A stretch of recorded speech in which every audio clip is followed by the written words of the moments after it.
So one thing that I've learned that's been profound to me is that courage is not with the absence of fear, but you still move forward even though you have fear. That's courage. Welcome to A Sister's Love, the podcast that helps women who are healing by having those deep conversations, giving practical advice and words of encouragement. Come on, let's talk about it. Hello, my beautiful sisters. So welcome to another episode of A Sister's Love podcast. And in today's episode of A Sister's Love podcast, we're going to have our first guest of season 3, and her name is Carolyn Murphy, and she's going to talk about how she broke the relationship with fear and how it helped her move forward in life and how it helped her overcome her trauma and help her move forward and how she's using it to help other women in her life through the church. So before we dive into that, I would love to introduce myself. Hello, I am your host here at A Sister's Love podcast, and my name is Rose Jones, and I am just one woman with one voice trying to help other women heal. So if you are on a healing journey and you're looking for resources and you're looking for a safe space and you're looking for a judge-free zone and you haven't found it yet, then you are in the right place. I would love for you to come and be part of our sisterhood. And all you have to do is hit the subscribe button and turn on your notifications so you never miss another episode of A Sister's Love podcast. And I want to show you guys something. Look at. I have my podcast shirt. Look at Let Rose Speak presents A Sister's Love podcast. Look at that. It is so beautiful. Look at the back. It is awesome. I just wanted to show you guys that. If anyone is interested in getting one of these shirts, just let me know and I'll make them available. I'll figure out a way to do that. But I just wanted to wear me. I wanted to represent me. You know what I'm saying? So I definitely wanted to show off. And I want to give a shout out to the person that printed the shirt for me. Her name is Keita May, and she do graphic t-shirt designs. And I will link her in the description below to give her a shout out for actually printing it to me. She did a great job. You know what I mean? So thank you again, Keita. Thank you so much. This is our first guest of season 3 podcast, and I would love for her to introduce herself and let you know a little bit about her and what she's going to be talking about today. Good morning, good afternoon. My name is Carolyn J. Murphy, and I am a Christian life coach with the title of Mind Shift Coach, and I am a mental health advocate as well as a Tennessee certified peer. Now, would you go into the little bit of your background of what got you here today? Like what made you walk into that path? Well, I experienced childhood trauma, being molested about 6 years old, and then later being raped while in high school. Most of my childhood is blocked. So the molestation I know happened once, but it could have happened more than that.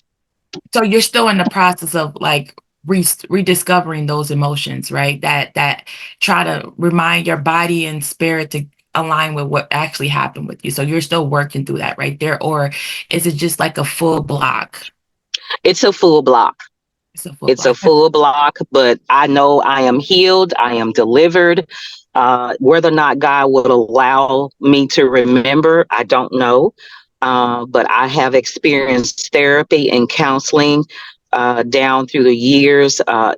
In the beginning, it was inconsistent. But as of about 2 years ago, it became consistent. And so I began my journey as far as mental health, when I took the class Mental Health First Aid, and it was a class that teaches you how to recognize people when they're in crisis, whether it's substance abuse or mental abuse. And at the end of that 8-hour class, it said if you want to go deeper, you could. And so I ended up taking a 40-hour training and later becoming certified as a peer. And a peer is a person that used their lived experience to walk alongside someone in their recovery journey. That's awesome. I love how we go in. That's exactly how I got here started today, because I started this journey because I needed to heal. I needed to feel better. I needed a relief from this. And then as I progressed and I got to a certain point in my healing journey, I realized, man, this can help somebody else. Like my evolution and my healing and my growth can definitely benefit so many other people, because I know so many other people is going through this and they don't talk about it, and they don't have a platform. They don't have that education and that knowledge or understanding that they're actually in a crisis.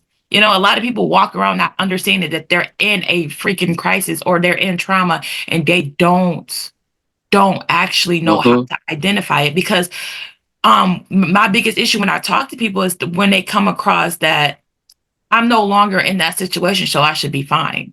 You know, Mm-hmm. and there are days like I removed myself from that person, that environment, so I should be fine. But that person or that environment is not removed from you. So that Mm-hmm. inside your body, and until you deal with it, you stuck in pretty much what is called survivor mode, and you're living that out every day in different ways and different aspects, and people don't really know that. That is true. I think the thing, and also for me, my foundation is my faith, my bedrock. And as I traveled through the years of just learning about the Lord and how much He loved me, I began to learn about me. And one of the things that is very important is to learn, not only discover your purpose, but to learn what your gifts are, your spiritual gifts. And I learned along the way that my spiritual gifts is the gifts of helps, gift of ministration, gift of teaching. And and and as I look down through the years, I've always been in a helping role. And so this just transcends to where I am now as a peer, as a coach. And so, and that's one of the things that you must learn, truly getting back to the root of you. Um, if you are not, if you don't know your purpose, you'll be wandering around like the children of Israel in the wilderness. You'll be hopping from job to job. Like, listen, And so, I resonate with that so much. I resonate with it because that was me. I feel the same way that you feel. Like my purpose was a helper, and I doubt that it wasn't a solidified position. You know what I'm mhm, saying? We think that our talents and our purpose has to be like manifesting, like singing, dancing, or mhm, something that somebody can celebrate. Like that. These little things that we're like, oh, that's what everybody do. You know what I'm saying? That's what everybody has to help people. We have to do that. But some people are extra gifted in that space, and we don't realize that. We think that is something normal, but it comes so easy. Where helpers, helping doesn't come easy to everyone, and it just comes so mhm, people like us. When we just thought that it was a natural trait that mhm, everyone has, and as I grew mhm, and I developed into me, I realized that's not. mhm. That's definitely not. Exactly. Exactly. And so when it comes to my story, um, school was my safe haven. My home life was awful. And I excelled quite a bit in school. I was born to a teenage mother or teenage parents. My parents were 16 when they had me. So, when you're a teenager, you don't know what to do with the child. So my grandmother pretty much raised me. So I have an old soul. And uh, but my relationship with my mom was not good at all. I didn't realize until I was in my early 40s that she was dealing with her own trauma. Mhm. But when you're a child, you don't see that. You don't know that. You just see how things are. And how that person is making you feel. So I could swear that my mom didn't like me, didn't love me, and I really grew up hating her because of the way she treated me. And once I got to my early 40s, and that was when I really began to take the Lord seriously, take my relationship with Him seriously. The Lord started showing me. He said, "Look at your mom." And I looked at her, and when I looked at her, He allowed me to see the behavior that I exemplified early on, I saw the behavior in her. And at that point, that pricked my heart. And it was like, oh my God, she was dealing with trauma and I didn't know it. And the thing is, I have a prophetic gifting. And so the Lord showed me her death 5 years before she passed. And 1 year before she passed, when I say God mended that relationship, and the Lord showed me that the relationship that I have with him, I had to walk it out, not just talk it. See, a lot of us talk about Jesus, but it's a different thing about walking it out. And so he showed me that with her, I'm going to have to walk it out. I'm going to have to, and so when I started doing that, things began to shift. And I began, and at that point, I mustered up the guts and say, Mom, why did you hate me? And at that point, tears began to roll out of her eyes, out of my eyes. And it was like, she was like, Carolyn, it's not that I didn't love you. I didn't want you to go down the road that I went down. It was, but she didn't know how to express it. I come from a line of women that didn't embrace you. Yeah. And I had to force them. I began to hug them and constantly tell them that I love them. Not until I started doing that, then it was freely started giving. Yeah. But when I had my sons one at 20 and the other one at 25 and a half, I made sure I just pushed love on them because I didn't ever want them to feel that the way that I felt. That's crazy that you say that, because it's kind of like the same story like my mom did. I didn't feel like she didn't love me. I just feel like that she wasn't emotionally available for me. And in that my process of my healing journey, I realized that, like you said, she was dealing with stuff herself. So it's not that she wasn't available for me. It's that she didn't know how to be, because she wasn't available for herself emotionally. You know what I'm saying? So she can't give me what she doesn't have. And and the same as a line of women that doesn't, I come from a line of women that's independent as hell. And to think that they don't need nobody, don't need to embrace nobody, don't need to do none of that. And I took that on for the first 25 years of my life. I took that on. Just thinking I was strong, and I thought that was the way of life, like providing. Like I was solid. I was a provider. I was solid as hell. And I thought I was the shit. But I was lacking in so many other areas, and I didn't understand. I'm like, why do life still feel imbalanced when I'm doing everything that I know I should be doing? But I only was going as far as I knew, the knowledge that was given me from my parents. So I at that point, I had to go beyond that. And when I went beyond that by myself, it's like what they call reparenting yourself. I had to reparent myself. And I realized it was so many areas that I was lacking in. And what I do with my kids now, I'm still in the process. Like I'm not healed. Like I have, like it's always things that's coming up. I'm just 100% honest with them. Like mommy got some stuff that she going through. So if you feel like I'm pushing your way, just let me know. Just don't stay in a corner, or just don't feel like, oh my God, mommy don't love me. What did I do? I said, because 9 or 10 out of the times when I'm lashing out, I'm doing things that don't make you feel comfortable or don't make you feel safe, it has nothing to do with you. It has more to do with what I'm still processing and what I'm still working to. So I need you to call me. I need you to call me out on it so I can see it. Because sometimes some things that we're doing is still visible to us. We haven't been able to see it yet. But that's why we need our community around us to see things that we can't see. You know what I'm saying? So I allow them to me on my BS. A lot of people see that as disrespectful. Like, why are you letting your kids talk to you? Why? Like, they're not being disrespectful. But if I'm in prison on their space and in their safetyness and in them feeling whole, they have a right to tell me.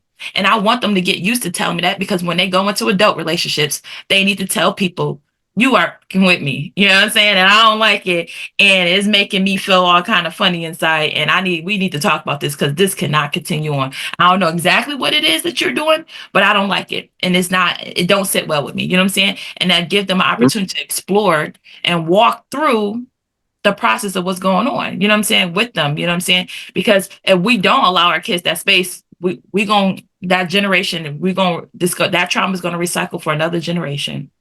Exactly. And that's the thing when I was raising because I have boys. I have young men now. They're 31 and 26. And I raised them the opposite of how I was raised. I let them know, like you said, come to me, let's talk, let's discuss this. And because going back to my trauma, when I was being molested about 6 years old, it was about an adult man.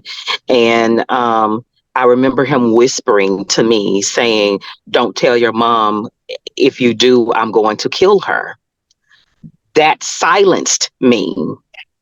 And that's really silenced me for the rest of my life because until I just broke out of it.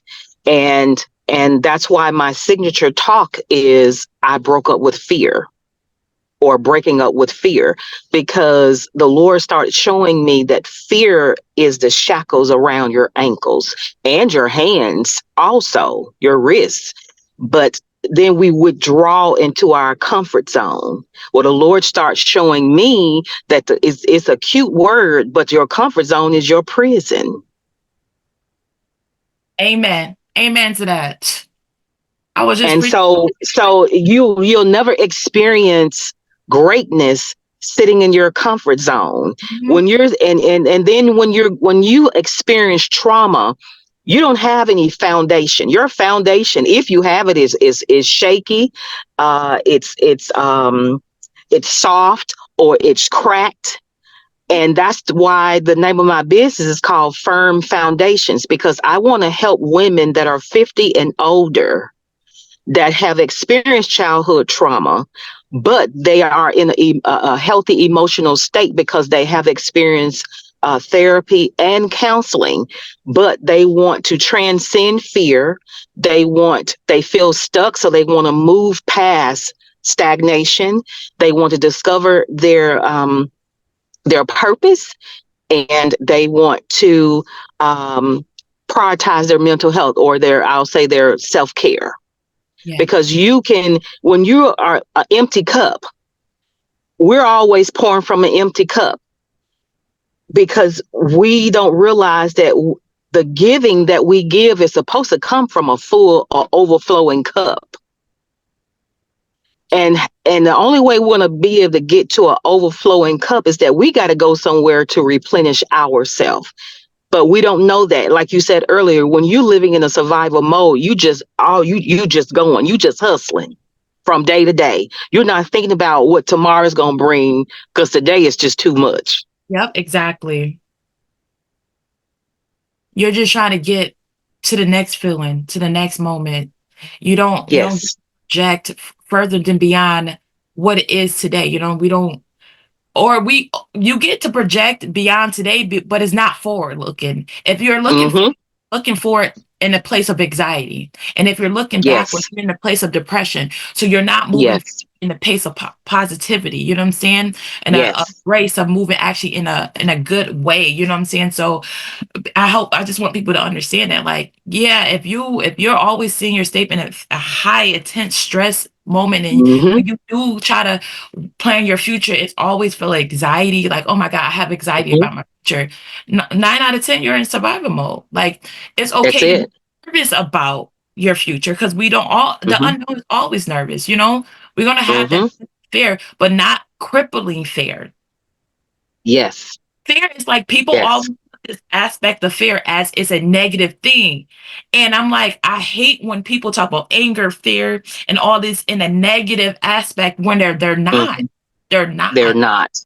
Emotions are emotions. They're there for us to express them, but there is a way to express them. Exactly. And their fear and anger is indicators. You know what I'm saying? They're indicators like something ain't right here. Something is not. I need you to step back and observe it. It doesn't mean something ain't right here. Let's go beat somebody up. Yes. Mm-hmm. And people see anger as something ain't right here. Now it's time for me to defend myself. You know what I'm saying? It's time for me to run away from this. It's time for me to just go inside me and isolate myself. You know what I'm saying? Like, if I stand still enough, they not going to see me. You know, I'm a blend, you know what I'm saying? Or I'm going to run as fast as I can away and they ain't going to catch me, so I'm going to be safe. You know what I'm saying? I just want people to understand that fear, anger and fear is not meant to cripple you. It is meant to indicate something. It gives you to explore this more. Explore this more. Yes. And that's why the Lord has me really focusing in on fear, because like you said, fear is there is healthy fear and there's unhealthy fear. And most of us adopt, or we end up, I guess, embodying the negative fear, the bad fear. And fear, fear it can limit you, and it will keep you from your purpose. And the thing is that you have to bust out of it. You know, you have to, because like I said, fear are the shackles around your wrist and around your ankles, and your comfort zone is your prison. And we have to act like those men who are in prison who decided they were not going to be behind bars anymore. So they bust out. However way they're going to bust out, they bust out. And that's how we have to be when it comes to fear. And so fear limits us and prevents us from fulfilling our purpose. Fear prevents us from realizing who God is. Fear prevents us from trusting his word. Fear prevents us from asking and seeking help, whether it's spiritually or physically. Fear prevents us from knowing we have a purpose. And it even prevents us from venturing outside of our comfort zone to even start the journey of learning what our purpose is. Fear is one of the things that I tell people now that the Lord reminds me of, is that the grave is or I'll say the cemetery is the richest place on earth. And it's because a lot of us, because of fear and because of sitting in our comfort zone, we have taken our purpose and, it died with us, a lot of us. Our purpose, aspirations, dreams, all died with people.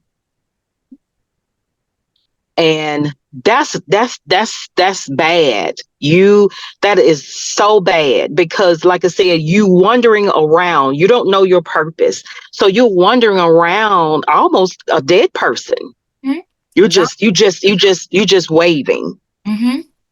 You just walking through this life without purpose. I rather live with purpose, but it takes guts. It takes courage. It does. So one thing that I've learned that's been profound to me is that courage is not with the absence of fear, but you still move forward even though you have fear. That's courage. So a lot of times when I see now fearless, I used to gravitate to that. But until God gave me this new revelation, we're going to always experience some fear. Yeah. Fear of the unknown, fear of rejection, fear of abandonment, fear of success, fear of failure. It's going to always be fear there. It's what you do with it that counts. Yeah. So I don't think we can walk through life being fearless. I totally agree. And with people saying that, like, oh, you got to be fearless, they you put in a perspective that if this fear presents itself, that you're not fearless. You know what I'm saying? Like that you can't. Again, it becomes another crippling aspect of life. You know what I'm saying? So people need to be mindful of what they're putting out in the world that's unrealistic. You know what I'm saying? Like nowhere in this world and nobody in this world that said, I never experienced fear. I'm fearless. No matter what I do, I'm not scared. Yeah. You consider what you're experiencing as fear because you learned how to channel it. in a positive way. Yes. And you don't Yes. understand that that is still fair. You know what I'm saying? Mm-hmm. And people Mm-hmm. explain that a lot better instead of just going to narrative. Oh, well, you could be fearless. I did it. I accomplished it. No, you have not. We have not. Yeah. Nobody in this Yeah. world on this earth has accomplished that. Okay. You know, and as you're talking, I'd rather say I'm a recovering fearholic. Yeah. Ain't I'd rather say that than, you know, and that's what I tell people. I'm a recovering perfectionist. Because of my childhood trauma, I adopted being a perfectionist, a workaholic, had that competitive spirit. And I mean, and it served me good because the Lord blessed me where I ended up graduating valedictorian of my high school. So I broke the generational curse because my mother, she didn't graduate from high school. Mhm. So I graduated. And then I was looking at one of your episodes this morning and I commented on it. And it was it resonated with me so that I remember back when I was growing up that I realized that my mom was jealous of me. The day of my graduation, the Lord showed me that she was jealous because I graduated and then I also graduated valedictorian. She didn't want to come to my graduation for whatever reason, you know, because at that time I was working. I was also working a part-time job while I was in high school. And it was just, but like I said, but looking back, when you in that trauma, you don't see that that person is dealing with their own trauma. Yeah.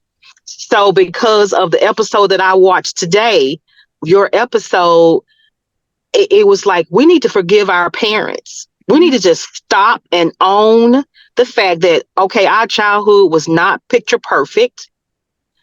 And I'm not excusing the trauma. No. And I also let people know that your trauma that you endured was not your fault, but your recovery is your responsibility. Take it. Take it. I say that. So we have blamed our parents for 20, 30, 40 years. It's time to stop. You don't get, I say this all the time, you don't get to keep making excuses after the age of 21. Because now your responsibility to take your life over. The minute you left that home and you decided ready to start my life without without supervision, okay? Responsibility to learn what you have not learned. Whatever you left at 21 and whatever areas you left in is now your responsibility to pick up where she left off at. No parent in this world that can give their kid 100% of everything that they need. Exactly. Because that parent is not equipped. Exactly. They only can give to the capacity that they have. And yes, sometimes we get to parenthood not knowing that we're not ready to be parents. But when we do, most 90% of these parents really give the best. They really are doing the best. And they need grace. The best that they can. Yep. Yes. They need grace. Yes. I give my mom a lot of grace. But that's funny how we do that because I give my mom a lot of grace. My grandmother is still alive. And the other day we were just having a conversation and my mom's like, you don't understand what I've been through with my mom. I said, really? I don't. I said, I don't understand. I said, I was raised by you, which you was raised by her. So I got the backlash of her. You know what I'm saying? I got what you got. You know what I'm saying? You gave me the same thing she got. You're a little softer than what she gave me. You was a little softer for me than what your mom was with you, because my grandma is straight cold. She cold. She a cold one. She still to this day because she's in her 80s, so she's stuck in her ways. But I had to have a conversation with both of them. I said it because my grandma's really harsh, so I had to give it to her. So I said, if you raise a capital BITCH and you are a capital BTCH, what do you think you're gonna get? This is what you're gonna get. The dynamic. You want to come in the house and say what you looking at, and you want her to say, I'm looking at you, Mom. I love you. You don't get that. You don't get that. You don't get to be harsh and you want softness in return. I said, you have to start projecting what you want, Grandma. You want your relationship with your kids, because my aunt just died almost a month and a half ago. Her oldest daughter just died. And now that it's opened a window of her wanting to make sure she's right with her last two daughters. And she wants that, but she wants it on her terms. And I said, you don't get to do it like that. You don't get to do it like that. I said, my mother still don't feel safe with you. She still don't feel safe with you. So you don't get to tell her she needs to do this, she needs to do that. You have to open up a window where she feels safe. So to re-enter this relationship with you. And that is not by being hard. Well, she needs to do this. You can't come in pointing your fingers, pointing people on their foreheads and stuff like that. It don't work. That don't work, because that's all he's going to do is make them run further away from you. So she listened to me, but my grandma still, so but I told my mom, I said, the same way I give you grace, you have to give her grace.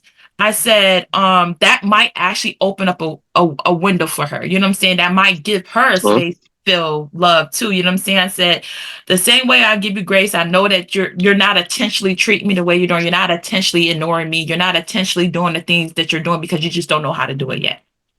You have to do this. You have to help her understand. You have to understand the same thing about your mom. And as we build our relationship stronger, you get to do the same thing with your mom. And that will hopefully, God grace, that it will bring down that wall with her.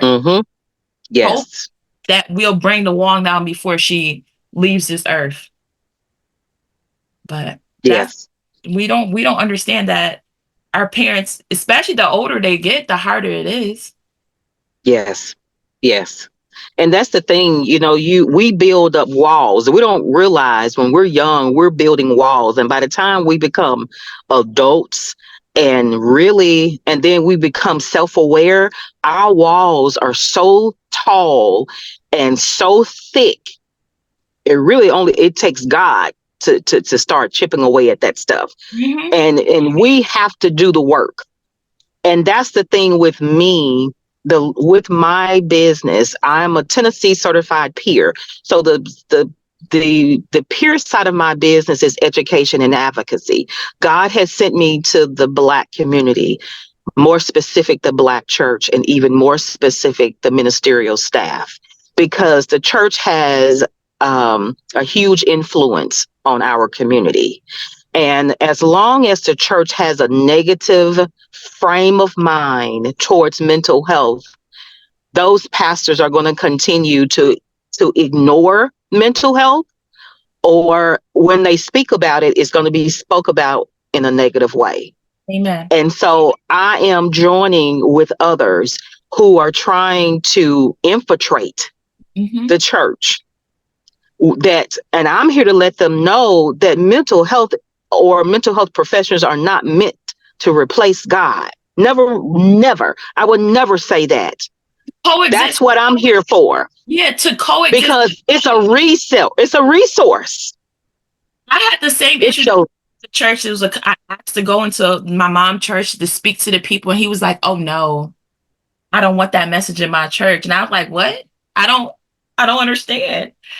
Yes. like, oh no, you're gonna deter my people. It's like, I never said to walk away from God.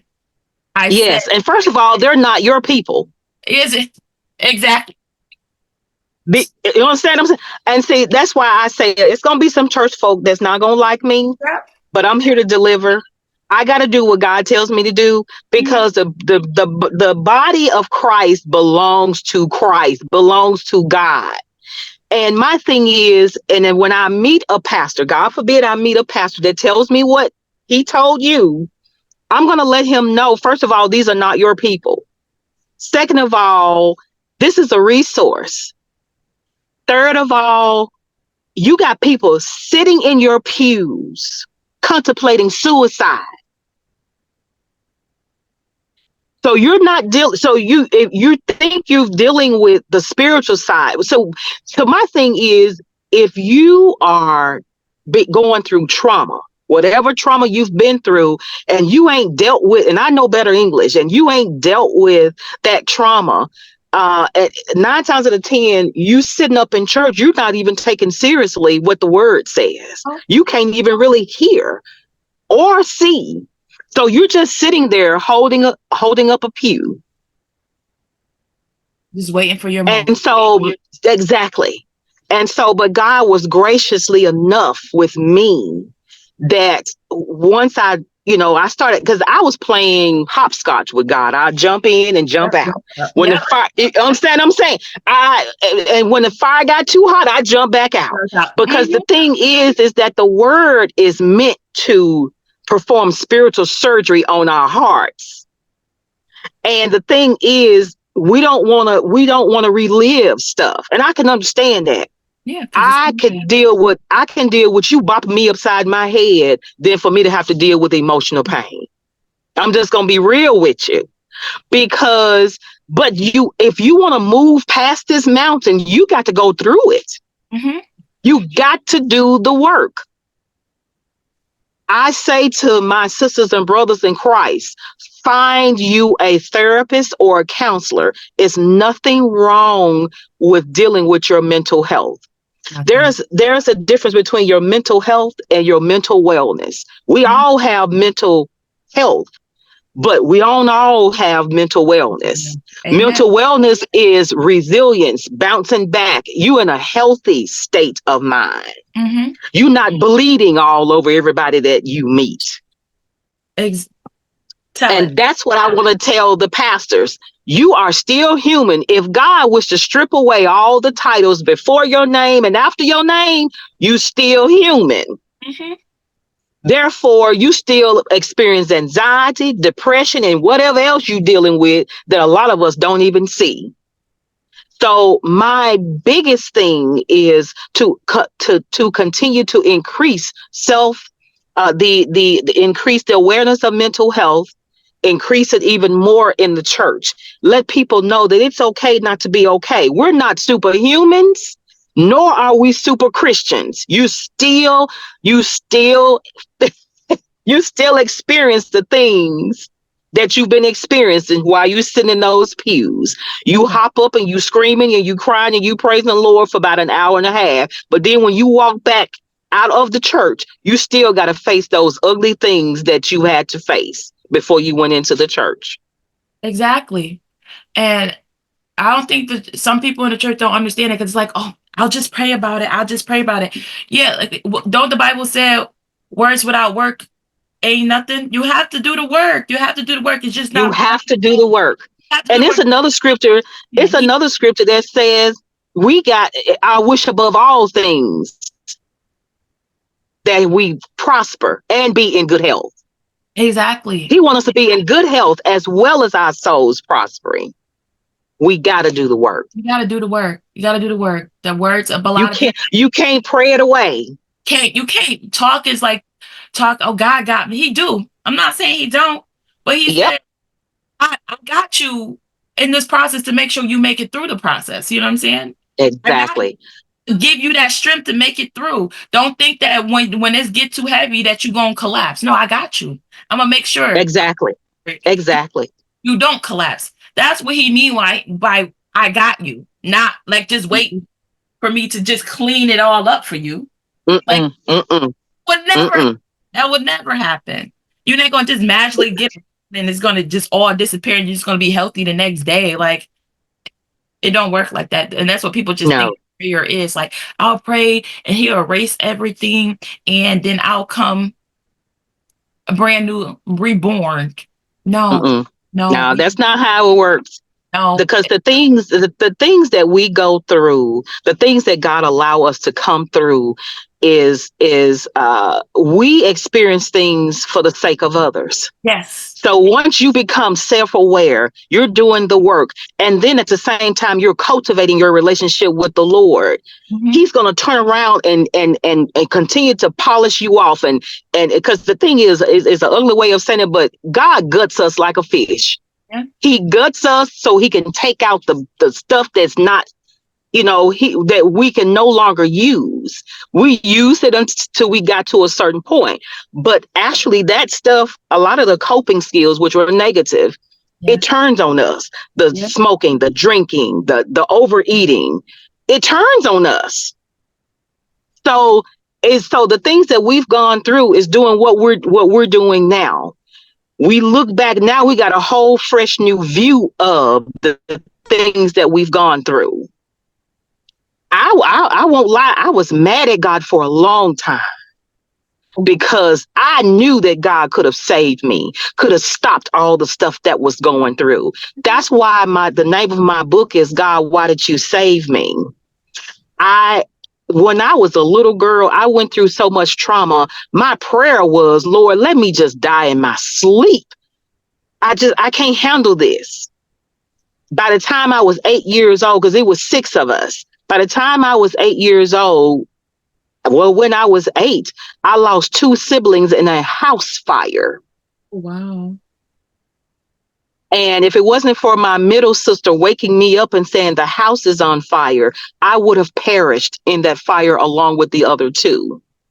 And I spent years after that asking God, why did you save me? And now that I look back, I thought about that because I was looking at my book and I was like, Lord, why did I ask you, why did you save me? I was really asking God, why did he allow me to be saved out of that house fire? Because I wanted to die. I wanted to die. And I woke up every morning mad at God because he didn't allow me to just die in my sleep. That title alone is penetrating. Mm-hmm. It is. Because I know I'm not the only one that asks God, why did you save me? Why did you allow me to be born if I'm just going to experience all this trauma, all this hurt and pain, people leaving me, dying on me? Yeah.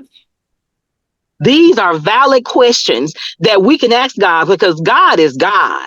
His shoulders are big enough where we can ask God the hard questions. He said in his word, is there anything too hard for God? No. Mm-hmm. He has a problem with us when we go to our families and friends and we're complaining. That's where he got a problem with. Mm-hmm. We taking our problems and issues to people who can't do nothing about it. Why take that? We can take that same energy and go to God. God, why did you, ask him these questions? He's going to speak back to you. He will. And then you're taking your problems and questions to people that don't have, like you said, don't have the capacity to do anything about it, but bring you down. That's it. Bring you That's down it. to make you more complex in your situation, make you feel worse in the situation that you're like, yeah. That's why I don't pray to God. That's why I don't do this. You know what I'm saying? Because if God loved us, why would he put us through this? You know, that's everybody's big thing. If God loved you, if God is real, why would he do this to us? Why is the state that it is? And I heard something the other day. They was like, for us to be healed, people think healing is light. It's not. For healing to happen, you have to stand in the dark and be the light. Yes. People don't understand that. Yes. People do not understand and that's why I love that song. I still go back to that song, This Little Light of Mine, I'm gonna let it shine. Yeah. This is God's light shining through us. Yep. And we live in a world that's full of darkness. And I tell people I want to shine God's light in my little side of the corner of the world. Yep. And people are looking for realness. Yes, ma'am. Being authentic. And that's my word for myself. Mm-hmm. I want to be authentic. I want to walk in my purpose. I want to walk it out. And I want to share my story, not because I want the fortune and the fame, because who wants to share that type of stuff? No, exactly. Unless there's something wrong with you. But I want the people that God has for me, that I got to minister to. I want them to hear my story, to hear my signature talk, to pick up the book and say, oh my God, if she went through this and came through it, then I can. And I want to be that little ray of hope, because there's a lot of us walking around without any hope. That's why the suicide rate has skyrocketed when it comes to the Black community. It floored me when I heard that the suicide rate for our community surpasses the Caucasian. Yeah. It floored me. Well, as it goes, as we're moving into this new generation and new times of days, is no real support. It's none. And you get the judgment, the level of judgment is so hard right now. It's ridiculous. Like, they the way social media is, the way they go ham on people, and the way people have so much courage because they're invisible, if that makes sense. Things that they didn't say because you can't physically get to them. So they more comfortable with saying those intrusive thoughts out loud. Yeah, I call them cowards. You're a coward. Yeah, and you're a coward. It's because they know they're not touchable, and they don't care how it affects somebody because they don't have that physical connection with that person, and they don't understand how strong those words is, especially when someone is already going through something. That could be just the tip that tips them over and just cause them to say goodbye. Yeah, and it reminds me when you just say the words, it would just remind me of that little, I don't know, that little nursery rhyme, sticks and stones may break my bones, but words will never hurt. Yes, they do. Yes, that's a lie. That's a lie from the pit of hell. With a stick, I can heal from that. Listen. That's it. That's it. Don't want to stay with you forever. You're going to remember that stick. You're going to remember somebody hitting you, but it's not going to affect you as much as those words. They embedded you. They will embed into your mind, your body, your spirit, subconscious, to the point that you start to become those words. And people don't understand that you say words to someone so much, especially as a child, they become those words. And people don't understand that those words are serious, and they it's like a manifestation, and they don't understand. People do not understand that. That's right. And that's why God has illuminated the topic fear to me. Breaking up with fear allowed me to start shifting my focus from the problem to God. Breaking up with fear allowed me to start the journey of trusting God and believing what he says, who he says I am. Because we get, like you said, the words, all of the poison that has been spoken to us and spoken over us. And then we embody that stuff and we begin to live it out. And breaking up with fear increased my appetite to live because I didn't want to live. I prayed. I was that one that prayed, Lord, just let me die. I didn't have the courage to commit suicide. I was too scared to do that. Yeah. And then so now that I'm living, and I tell people, you walk around, you just existing, you're not living. And the Lord showed me the difference between existing and living. When you are living, you inhaling and exhaling. But when you just existing, you inhaling, but you don't exhale. You walking around like you just holding your breath. That's it. That's it. That's it. And also breaking up with fear gave me the strength to desire to move outside my comfort zone. And breaking up with fear helped me to realize that despite what happened to me, it doesn't define me or my future. And then lastly, breaking up with fear gave me the voice that said, I and my story matter. It does. Some people don't, their story matter. I did for a long time. And that's why I call a lot of my stuff, like, if you see it says Let Rose Speak presents our Sisters Love podcast, because I was silent for so long because I didn't think that my story mattered. I didn't care about what I've been through. And then at the same time, I didn't want to feel like the victim. I didn't want nobody's sympathy. I didn't want nobody's sympathy. Like, I don't need your sympathy. I made it through. You know what I'm saying? I was kind of acting like I was Easter, and like, I don't need that. Like, I don't need y'all to hear. I don't need y'all's sympathy. But God made me realize my story is not for me. I didn't go through all of that. It went through that. That was for him. It was for him. It's for me.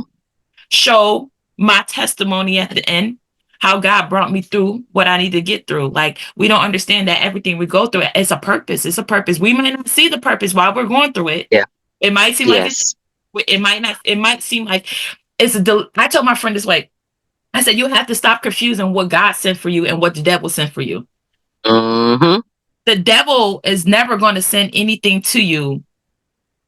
The devil only sends things to you when you're in good. When you are in progress and you're healing, that's when stuff start going on. Now, that's most likely the devil sending it towards you. But if you're in sin and you're doing, that's not the devil. That's God. That's God right there. That's him trying to. If you're in sin and you're doing so much, God is going to bring as much sin as you need to make you hit rock bottom. So you got to hit this bottom. So the only person that can bring you up is him. You know what I'm saying? Like, you have to understand, and they think that's the devil. Oh, the devil got me out here. No, he don't. God trying to deliver you other ways, and you ignored every sign. So now he bring you all the way down. He got to knock you down. He got to knock you down to bring you back up. And people don't realize that's not the devil. That's the guy. He's like, he keeps sending these people towards me because you ain't learned yet. He kept trying to keep testing. Those are tests also. Like, there's our tests that God is sending you. If you keep seeing the same people in your life and the same people keep doing it, he's testing you to see if you're ready. Like, did you learn anything yet? Are you still interacting with these people? Are you still interacting in a way that they're taking away your peace? If that is true, you have not learned. So we got more work to do. You know what I'm saying? So I don't know how much lower I got to you to get you to understand this, but he'll keep bringing that into that person, knock you to the point that you can't get up no more. Realize that. What between the devil and what God sent. And then you know, and that's the thing, you know, when you're on your road or journey of healing, self-awareness, you're at this point, you're taking inventory. And you're taking inventory, and you got to look at the people you've been hanging with. You got to even look at family, because even family carries toxic, you know, is toxic. So you got to cut away from family. You can still be cordial. You can still love them from a distance. But, you know, a lot of us know that strangers can treat you better than your own blood family. So my thing is that when you are on your road of healing, your journey, I mean, you got to cut away, you got to trim away the fat. You got to trim away the fat. And the thing is, it's like carrying dead weight. All that fear and all these people that you've been hanging around, it's dead weight. It's keeping you humped over. Yep. You'll never be able to walk up tall and proud of who you are until you start shedding the fear and everything that has come with the fear. Amen. I totally agree with that. Now, before we end up wrapping us up, is it any skills that you would like to give the listeners that can help them take the first steps to dealing with fear? My biggest thing is your purpose is greater than the pain.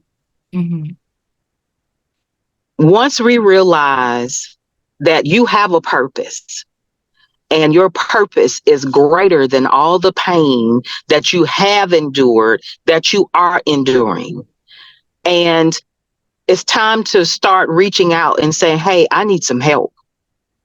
That's my first thing. Acknowledge that you are not that superwoman or that superman. You need help.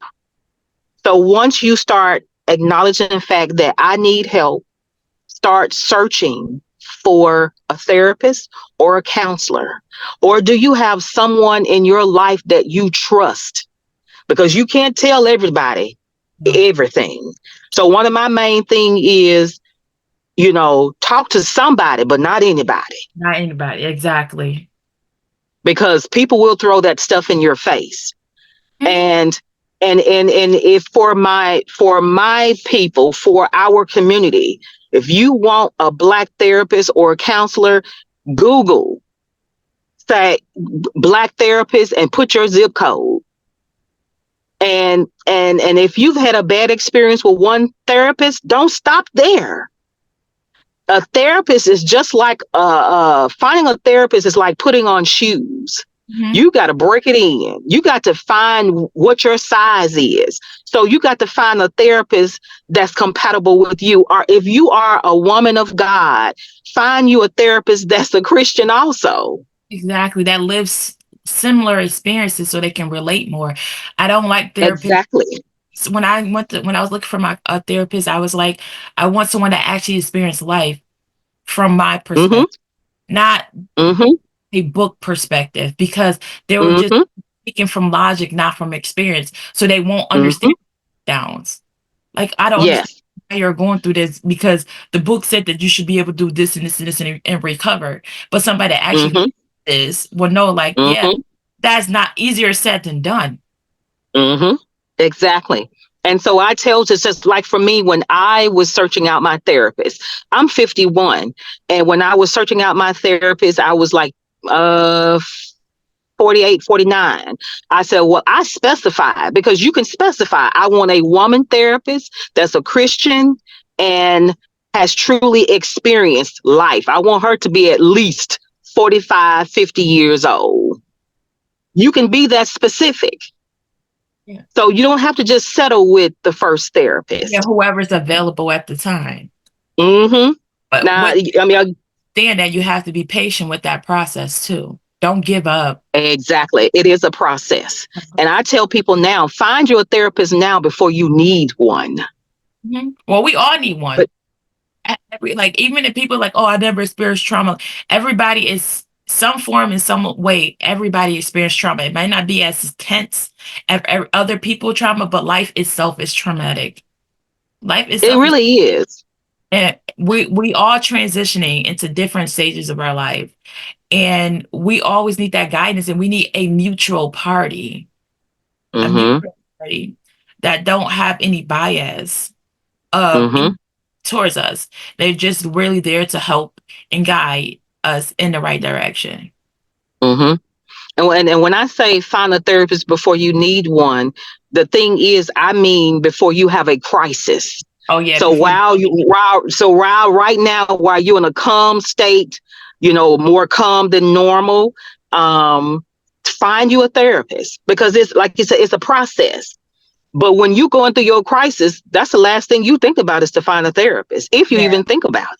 You won't because you're going to be in survival. Exactly. And you're trying to you try to realize, you try to figure out how you're going to take your next step. You're not working all this other stuff. You won't get that until you come down. Exactly. Exactly. And when you're going through that crisis, what she's saying is that should be a resource. That needs to be a resource in the middle of that. Already in place. Already in place. Exactly. Yes. Yes. Well, we're about to end the podcast right now. So can you please tell the listeners a little bit more about your business and where they can find you on social media and everything? Yes. The name of my business is Firm Foundations Community Outreach, LLC. I'm on Facebook. My podcast is the Black Mental Health Forum. That's has the Facebook page, as well as SS Wholeness, which is going to be a podcast and a blog. And SS means single serene. The Firm Foundation is also on LinkedIn as well, and it has a YouTube channel, and that's where I upload my podcast episodes on YouTube. I have a website, but it's under reconstruction right now. So, but when it does come back up, it's Firm Foundations, C as in cat, O as in octopus.com, but it's under reconstruction right now. And my book is on Amazon, and it's named God, Why Did You Save Me? Tell us a little bit more about the book.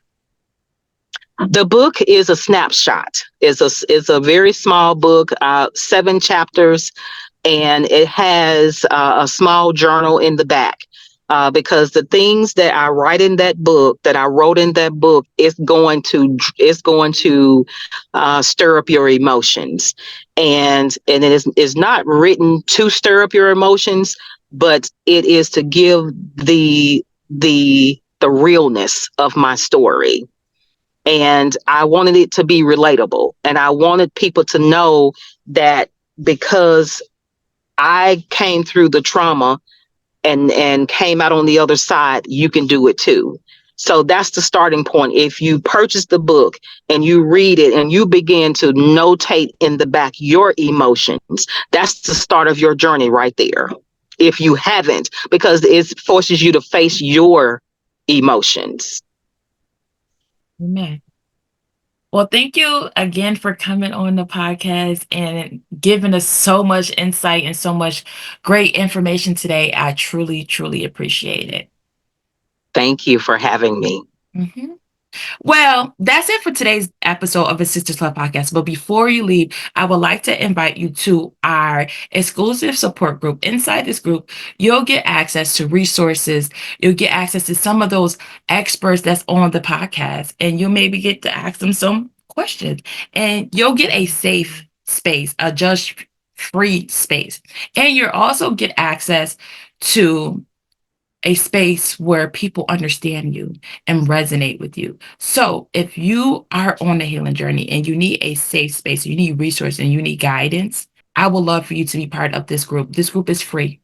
And the first resource you'll get as soon as you locked in is how to create safety in your healing journey. And it's about getting you out of survival mode.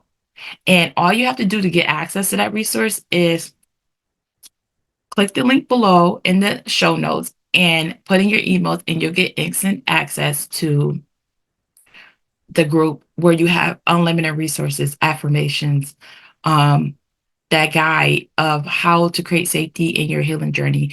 You'll get challenges, you'll get articles, you'll get a whole bunch of resources that's going to help you in your beginning stages of your healing journey. So I would love for you to be part of our sisterhood. And that's it for today's episode. And if you have any questions that you would love for me to address in a future podcast episode, please feel free to drop the comments below and I will answer them. Okay? Until next time, bye.